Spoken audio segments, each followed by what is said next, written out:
if you want to change your Siri's name to anything on iPhone, make sure that you follow these steps. First of all, make sure that you updated your iOS to the latest version by going to the general and then software update. Make sure that your iOS is fully updated to the latest version in order to get that feature. So what you're gonna do now, you're gonna scroll a little bit down to the accessibility. Go ahead, right?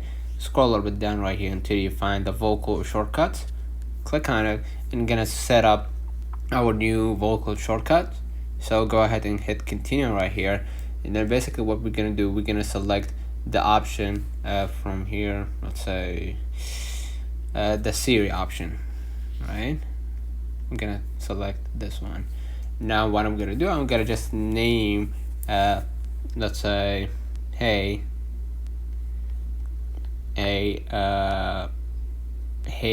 Adam, okay? And then you gotta just go ahead and move along to the next step and just implement or just say the command voice, which is hey Adam, right, a couple of times to verify that you want to take that action. And basically iPhone will listen to that text and perform the action, which is the Siri action instead. So let me know in the comments if this video helped you. Don't forget to like and subscribe, turn on the notification bell to receive every video we upload. Thank you for watching. We will definitely see you in the next